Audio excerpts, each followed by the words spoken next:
en honor al tiempo, vamos a ir avanzando, que llevamos un poco más de 2 horas ya hablando sobre implantología. Bueno, este tema es un tema muy interesante. Al lado izquierdo ustedes ven las instituciones que hoy día tengo vínculo de trabajo, mi contacto de Instagram, por si alguien quiere tener esa información también, y, en definitiva, los lugares donde vamos forjando nuestro camino y cómo hacemos para que este tema sea interesante y se pueda, manejar de la forma más adecuada. Lo que es la morfología del seno maxilar es una situación bastante conocida, muchos ya lo trabajamos desde hace bastante tiempo y quizá no es novedad sobre lo que es cirugía y cómo se va haciendo algunas técnicas quirúrgicas. Hay unos temas interesantes. El año 96 se desarrolló una secuencia bastante adecuada por el profesor Jensen, que estableció una serie de elementos para hacer la elevación del seno maxilar, cómo se iban desarrollando, de qué forma esto iba cambiando en el tiempo. Algunos años después, en 2016, 20 años después, hace una nueva evaluación y establece algunos parámetros de trabajo. Lo primero es que los materiales que se utilizaban para el relleno ya no eran los materiales propios de algunos años, de esos años, sino que eran materiales más bien aloplásticos, no inductivos. La técnica por acceso transcrestal ya se estaba masificando bastante más. Los implantes angulados eran una realidad con bastante buen pronóstico y algunas combinaciones de técnicas de injerto óseo en seno maxilar también se comenzaron a aplicar. De ese punto de vista, lo que podemos conversar sobre el seno maxilar son algunas innovaciones y cómo mejorar nuestro trabajo en esta área y esta estructura ósea. Algunos elementos en su indicación hoy día son básicamente lo que es altura del hueso residual, la calidad del hueso, ¿cierto? La presencia de algunos septos, algunas alteraciones anatómicas intracelulares, el grosor de la pared del seno maxilar y algunos elementos anatómicos que en los últimos 5 o 6 años han tenido más análisis sobre cómo se producen los elementos arteriales en esa pared. ¿Qué nos complicaría en esta técnica quirúrgica? Esencialmente lo que es el reborde residual insuficiente, una membrana sinusal muy fina, una patología sinusal presente y las proximidades con elementos arteriales. Entonces, básicamente son esos 3 puntos que ustedes ven en pantalla, los que hoy son complejos, ¿cierto? Y nos pueden traer alguna alteración para definir un éxito en esta técnica. La historia que me lleva a estos análisis parte hace más de 10 años, pero que se inicia con algunos estudios. El año 2012 se publica esta investigación, donde en nuestro centro de formación, buena parte, casi 3 de 4 pacientes, ya utilizamos hueso autógeno para hacer la reconstrucción intrasinusal, la elevación del seno maxilar. Técnica bastante conocida, con mucha historia, y que nos permite algunas ventajas bien claras. Por ejemplo, lo que publicamos acá, sobre la posibilidad de acelerar la instalación de implantes dentales en instalaciones óseas en seno maxilar basadas en hueso autógeno, donde histológicamente encontramos prácticamente sin diferencia el acceso del implante en el seno maxilar elevado con hueso autógeno a los 2 meses cuando lo comparamos a los 6 meses. Un punto importante viene a saber de dónde sacamos este hueso para hacer la reconstrucción autógena, y esto ya es un tema complejo, porque si bien tenemos sitios donantes intraorales, son sitios donantes que también son limitados en tamaño. Por ejemplo, si pensamos en rama mandibular, tenemos hasta ciertas cantidades que podemos retirar sin pensar en alteraciones óseas. La rama mandibular es mucho más noble en comparación a lo que es el mentón. El injerto obtenido de mentón es mucho más crítico, esto lo publicamos también en el año 2017. Si tenemos una profundidad ósea a nivel de mentón, a nivel anterior, de 1 milímetro, ya con eso tenemos una cantidad máxima para no tener que invadir hueso esponjoso y con eso de causar lesiones como parestesia, que es una de las principales complicaciones en este sitio donante. Entonces, la morbilidad es un elemento más complejo en el sitio donante intoral. Desventaja dentro del seno maxilar, bueno, la reducción del volumen. El hueso autógeno reduce su volumen dentro del seno maxilar, cerca de un 25%. ¿Eso es malo? Probablemente no, porque tenemos que por lo menos asegurar la cobertura de ese implante que está dentro del seno maxilar y que es lo que nosotros queremos mantener. Es coincidente este 25% de reducción. Ahora, en este escenario de desventajas por morbilidad y de reducciones por el uso de hueso autógeno y la remodelación que tiene este hueso, es que los biomateriales comienzan a tener un rol fundamental en lo que es el trabajo que realizamos hoy día en esta técnica. Y para esto hay una secuencia de análisis bastante compleja, muy bien trabajada en algunos centros, y dentro de los cuales yo hoy participo, tengo cargo directivo, ¿cierto? En un centro de investigación en morfología y cirugía aplicada. donde hacemos todo este tipo de investigación y trabajamos con modelos animales que nos ayudan a entender mejor este fenómeno. Y estamos avanzando hacia la tercera generación, hacia cómo generar biomateriales que nos permitan hacer un estilo de scaffold que fuera a desarrollar y a mejorar la génesis del hueso dentro de los elementos que nosotros queremos reconstruir. Tenemos biomateriales de diferentes tipos, polímeros, cerámicos, compuestos, algunos de ellos se los voy a mostrar a continuación, y dentro de los polímeros, quizás la mayor versatilidad que hoy día tenemos va asociado a los ácidos polilácticos y los poliglicólicos que podemos utilizar con diferentes parámetros. Una ventaja muy significativa es que esto es reabsorbible, el cuerpo es capaz de digerirlo, y por lo mismo tenemos la posibilidad de eliminarlos con el tiempo. Y los cerámicos que ya algunos conocemos como la hidroxiapatita y el fosfato de calcio, que tienen realmente valores importantes y investigaciones muy interesantes hoy día han salido a la luz sobre la mayor potencialidad que está tomando cada vez el fosfato de calcio como elemento de regeneración. Hay algunas técnicas o algunos mecanismos para estas remodelaciones de hueso, hay situaciones de disolución, a mecanismos donde los osteoclastos comienzan a trabajar sobre estos biomateriales, y la verdad es que tienen parámetros bastante reconocidos sobre cómo empiezan a abordarse. Entonces, en ese escenario, nosotros hacemos nuestra técnica de elevación de seno maxilar, una técnica por ventana lateral, como ustedes ven en esta imagen, donde existe un colapso, ¿cierto? Una neumatización del seno maxilar en diferentes niveles. Y en estas condiciones, en base a un hueso que es de origen animal, podemos hacer nuestra instalación dentro de la técnica misma de la elevación del seno maxilar de una forma inmediata. O sea, que permite que tengamos un resultado rápido, eficiente y estable. Ahora, basándonos en este concepto de intentar mejorar el rendimiento, comenzamos a utilizar otras técnicas con algunos factores de crecimiento. Gen 21 llegó a nuestras manos. Este es un elemento muy interesante porque tiene un factor de crecimiento vascular endotelial que permitiría y mejoraría la formación de vasos sanguíneos en estos escenarios, y con eso aumentaría también la formación ósea dentro del seno maxilar. Este caso es un caso complejo, hecho en combinación con rehabilitadores, con ortodoncistas, y que llevó a hacer primero un alineamiento, un ordenamiento de la estructura dentaria. Como ustedes ven aquí, un precioso trabajo de los ortodoncistas que están en nuestro equipo, y comenzamos a abordar después el tema de rehabilitación. Nos encontramos con este seno maxilar bastante neumatizado, bastante extenso también, con solo una pieza dental a nivel posterior y un gran canino a nivel anterior. Buena parte de nuestras técnicas las hacemos con sistemas piezoeléctricos, donde hacemos nuestra ventana lateral y comenzamos a trabajar, ¿cierto?, con la técnica normal. Utilizamos nuestra mezcla de Gen 21, que es este factor de crecimiento, y como no es deficiente en cantidad, utilizamos también un elemento bovino para hacer un aumento en volumen de la zona. Hacemos nuestra técnica, no varía prácticamente nada de lo que hacemos habitualmente en la relación de seno maxilar, y hacemos un sellado con membrana, que es técnica que hoy día no ocupamos tanto, pero que aún se mantiene en la imagen que les estoy mostrando. Bueno, seguimos el caso, el resultado en la imagen ya muestra una área de aumento. Como ustedes ven en la imagen superior a la derecha, no es un aumento basal total, tenemos algunas limitaciones en la técnica que aplicamos, y la verdad es que yo no me quedo tan satisfecho con los resultados que voy observando en esta elevación. La corticalización de la zona es limitada, comienzo a ver diferencias claras entre lo que es el biomaterial y la estructura ósea más esponjosa, ¿cierto?, que está en la base del seno maxilar, y ya comienzo a tener algunas dudas sobre cómo esto va funcionando. Bueno, de todas formas nos permite la instalación de implantes. Y eso es algo formidable porque nos permite ya manejar e instalar nuestro implante, algo adecuado, porque es definitiva lo que todos queremos, ¿cierto? Queremos estabilidad primaria y queremos un éxito en nuestro implante.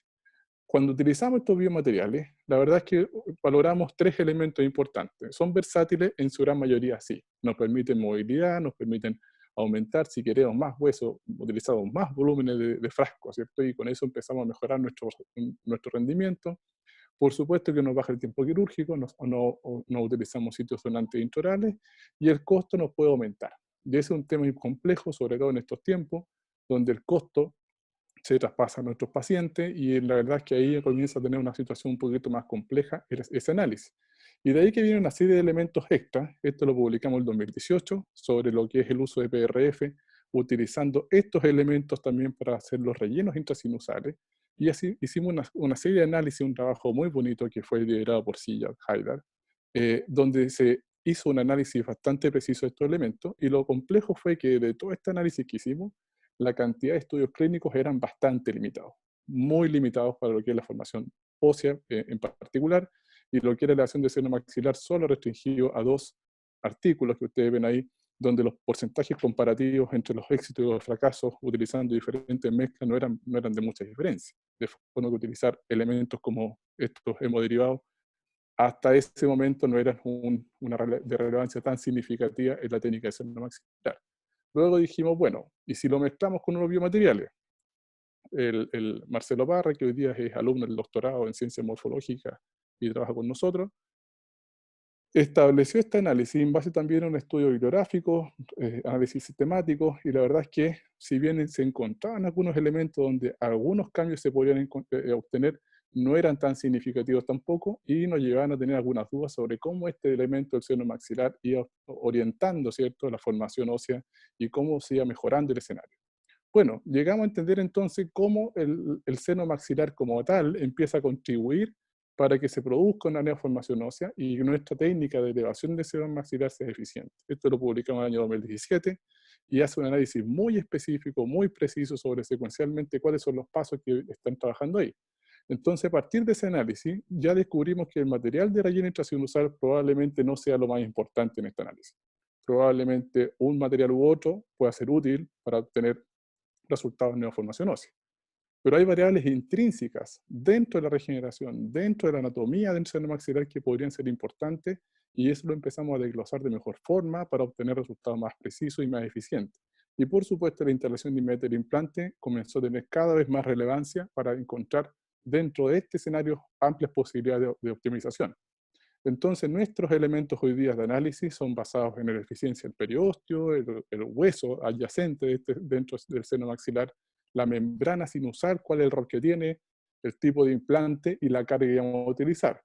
La verdad es que el tipo de hueso también ha sido visto en otras investigaciones, no es un elemento tan significativo en definir cuánto mejora o cuánto no mejora la elevación del seno maxilar. Y nosotros hemos visto en esta publicación que acaba de salir de nuestro grupo también, salió esto hace un par de semanas publicado, la comparación entre diferentes elementos de origen bovino también, donde si ustedes ven estos gráficos, observan que la comparación entre la neoformación, la presencia de tejido conectivo, no presenta grandes diferencias en los diferentes biomateriales que se utilizaron. Pero es importante definir que después de 6 meses, el tejido conectivo que se presentaba en las biopsias que recolectamos de ese material injertado era casi un 60%. O sea que no teníamos de estructura ósea formada. Y el nuevo hueso que se observaba en esa biopsia era cerca de un 20%. Y ese es un punto relevante. O sea, estamos instalando un implante que, por supuesto, en su integración primaria, que es lo que nosotros buscamos, ¿cierto?, para esa estabilidad, que a futuro nos dé el soporte de ese implante, lo basamos en un porcentaje que es bastante limitado de neoformación ósea que observamos hasta ese minuto. Ahora, ¿por qué eso es importante? ¿Por qué este material es importante? Porque en ese material que nosotros estamos trabajando, con ese tipo de irrigación que se va a producir dentro de ese material injertado, se van a producir también un sistema de trabeculados. Este sistema de trabeculados implica que ese biomaterial, como ustedes ven en la imagen, va a tener diferentes contornos, diferentes estructuras. Y por supuesto, diferente invasión de vasos sanguíneos y diferente invasión de estructura ósea.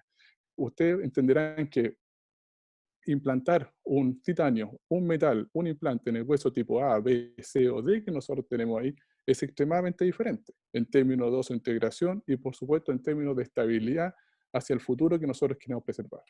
Motivo de eso, también asociamos lo que era el estudiar la morfología, cómo la estructura del seno maxilar comenzaba a ser importante para entender de mejor forma el trabajo. Diseñamos una estrategia con sistemas de software, impresión 3D, ¿cierto? Bien bonito, y que redundó también en la clasificación y en definir que la gran mayoría de los senos maxilares que nosotros veíamos eran de tipo cuadrado o piramidal. Y eso nos trae a colación el entender la estructura periférica del hueso, la base del hueso y cuánto nosotros tenemos que utilizar para reconstruir toda esta zona sin dejar áreas que se nos compliquen en términos de una formación sanguínea y cómo la membrana sinusal se va a depositar sobre esta estructura para mejorarnos también y aumentar esa capacidad de irrigación.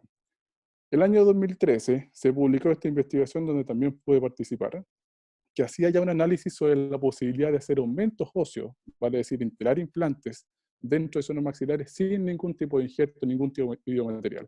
¿Era importante? Sí. ¿Era innovador? Sí, pero en realidad ya habían publicaciones de año 2000, 2003, 2004 que nombraban estos fenómenos, pero aquí se fue al extremo. Y trabajamos con estructura, se trabajó con estructura ósea bastante de menor calidad, huesos altamente complejos, baja irrigación, muy neumatizados, y se hicieron los análisis para seguir, ¿cierto?, el rendimiento, y la verdad es que la posibilidad de instalar implante en estos casos fue bastante limitada. De los 10 casos que se operaron, los dentados eran solo 3 pacientes, los edéntulos eran en su mayoría, y la verdad es que la formación ósea fue bastante mínima y no nos funcionó tan bien como nosotros queríamos. El fracaso, bueno, la palabra fracaso nunca me ha gustado. Yo creo que todos los errores, complicaciones y problemas son realmente oportunidades que nos permiten entender de mejor forma cómo está evolucionando.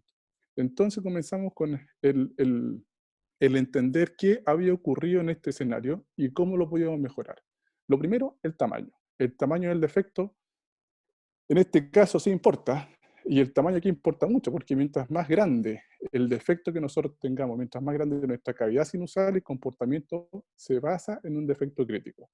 Y como defecto crítico tenemos la complicación de que requiere un soporte interno, ¿cierto?, o externo, muy importante para esta nueva formación ósea y nueva formación sanguínea, que es lo fundamental para cualquier formación tisular. Lo segundo que conseguimos entender que la formación ósea depende de forma muy significativa del hueso adyacente. O sea, todo el hueso periférico a esta cavidad sinusal, a este hueso deficiente, nos tiene que ayudar a mejorar nuestro soporte óseo. Y eso quiere decir que si tengo dientes por delante o por atrás del seno maxilar que quiero rellenar, es una estructura muy distinta a tener un seno maxilar completamente déntulo, sin ningún hueso esponjoso que me entregue irrigación. Y aquí viene el tercer punto, la calidad del hueso que estoy trabajando. Si tengo hueso cortical o esponjoso, es extremadamente diferente, me entrega total diferencia en los componentes, en los escenarios, y es diferente trabajar en huesos muy corticales que por consecuencia no tener un hueso con canales de Hardy, ¿cierto?, con baja irrigación, a un hueso esponjoso que me entrega otras características de neoformación. Final, otro punto importante, la instalación del implante. Si instalamos el implante de forma inmediata, aquí nos da un porcentaje muy alto de éxito, porque el instalar el implante inmediato me significa que tengo una calidad suficiente, que tengo estabilidad primaria, que mi superficie está trabajando en favor de la neoformación ósea y también actuando como un centro de formación ósea, y con eso tenemos un paso importante en este camino. Hicimos esta publicación que también parte de la tesis de máster, ¿cierto?, de Marcelo, donde se hizo el análisis sistemático de esta técnica en base a otras características. Y aquí observamos un evento importante. Ya teníamos historia de éxito, historia de estructura potenciada en los análisis, y los diseños de implantes comenzaron a tener mucha importancia. Básicamente todo de tipo cortical, con algunas características de superficie, y aquí nosotros comenzamos a trabajar clínicamente con este escenario. Y para finalizar, le voy mostrando un poquito sobre esto. Una técnica versátil, ¿cierto?, con criterios ambiguos hasta ese minuto, fracaso muy limitado sobre el 90% de éxito. Y comenzamos a trabajar con esto, y hay un análisis clínico, ¿cierto?, que yo les voy a resumir un poquito ahora, y que esperamos publicarlo ahora a final de este año. Se hace un análisis completo sobre los tratamientos, un paciente 1, tenemos una zona de implante instalada, algunos problemas en esos implantes y definimos el retiro de ellos, ¿cierto? Trabajamos con la elevación de seno maxilar de forma inmediata, nuestra técnica de ventana lateral, bastante regular, y comenzamos con la instalación. Aquí estamos utilizando implantes que son cónicos de roscas activas en la parte media cervical, ¿cierto?, y que nos permiten una gran posibilidad de estabilidad primaria. Aquí el diseño del implante importa mucho, en particular esto lo hemos hecho con los implantes de tipo Flash, de Conexab, que nos entregan esa versatilidad, nos entregan esa posibilidad de hacer un buen anclaje, sobre todo en la zona del reborde alveolar, y con eso tener una estabilidad primaria, que es lo que nosotros buscamos para que esta técnica sea eficiente. Estimulamos el sangramiento y ustedes ven cómo la cavidad se comienza a rellenar con su sangre, y vemos en la radiografía de control cómo esto empieza a mantener el volumen, a mantener el tamaño, a mantener la estructura, sin ningún tipo de soporte óseo, sin ningún tipo de relleno, sin ningún tipo de PRF, solamente el coágulo sanguíneo como centro de formación ósea. Este otro caso que es un poquito más complejo, un clásico caso de deformidad facial, donde en este caso también manejamos una cirugía ortognática previo a la cirugía de implante. Utilizamos la técnica, en este caso, con la misma secuencia, mismo tipo de implante, llegamos a nuestra ventana lateral, hacemos nuestras perforaciones, hacemos nuestra instalación inmediata de implantes, y si se dan cuenta, el relleno lo utilicé solamente en la parte lateral del implante, porque parte de esta investigación va demostrando que no es necesario, y en el lado izquierdo hacemos la misma técnica, retiramos el soporte de placa que teníamos en ese minuto, y colocamos nuestra cirugía, hacemos nuestra cirugía, instalamos nuestro implante, de la misma forma en como lo hicimos en el lado derecho. La secuencia completa para el ritmo adecuado, estable, sin complicaciones. Nuestro sangramiento estimulado, y ustedes ven en la radiografía de control cómo estos implantes se ven perfectamente alineados, en buena posición, estable y finalmente rehabilitados sin complicaciones y con una buena estabilidad y funcionamiento adecuado. Ahora, no en todos los casos ha funcionado 100%, hay casos donde no es tan eficiente. Este caso, por ejemplo, donde tenemos una alteración también, una reducción, bajo soporte óseo, alteraciones periodontales previamente tratadas, pero que nos indican un soporte óseo un poco más limitado. Vamos a hacer nuestra preparación, nuestra perforación, y tenemos colapso, ¿cierto? Y fracaso con una pequeña fractura vestibular en ese implante. Por supuesto que en estas condiciones no es viable esa instalación, no es problema del implante, no es problema de la preparación, es problema de la estructura ósea y por supuesto la indicación que no es la adecuada.